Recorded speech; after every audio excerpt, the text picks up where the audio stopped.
Quel conseil donneriez-vous à de jeunes personnes passionnées par les affaires et la finance? Quelle est, selon vous, la meilleure façon pour quelqu'un d'améliorer sa compréhension du monde des affaires sans y être actuellement impliqué? Et comment puis-je maximiser ma valeur potentielle pour une entreprise à l'avenir grâce à ce que je fais maintenant?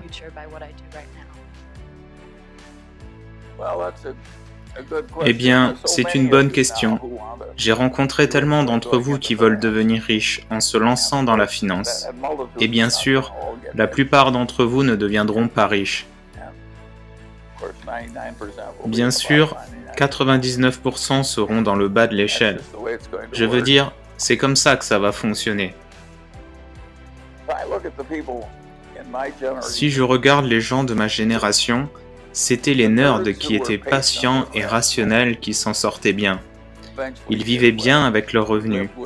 Ils s'efforçaient d'être raisonnables et quand ils voyaient une opportunité, ils la saisissaient avec acharnement, et ainsi de suite.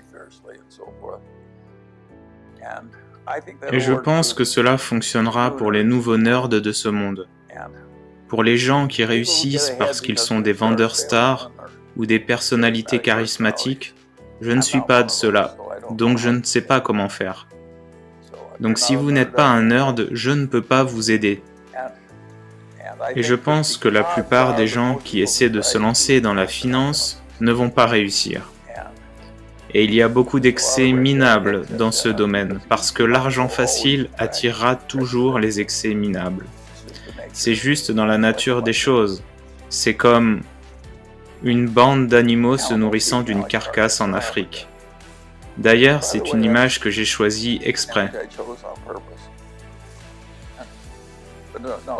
Parce que je ne pense pas que ce soit si joli, et je ne pense pas que la finance moderne soit si merveilleuse.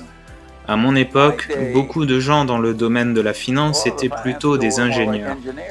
Ils étaient tellement traumatisés par la Grande Dépression et toutes les terribles pertes qui en ont découlé qu'ils ont vraiment essayé de tout rendre super sûr. C'était vraiment une période particulière. Les gens n'essayaient pas d'être riches, ils essayaient d'être en sécurité. Le monde actuel est radicalement différent. Je ne suis pas sûr que si je commençais dans votre monde, je m'en sortirais bien. Il serait beaucoup plus difficile d'avancer dans ce monde que ça ne l'était quand j'ai débuté.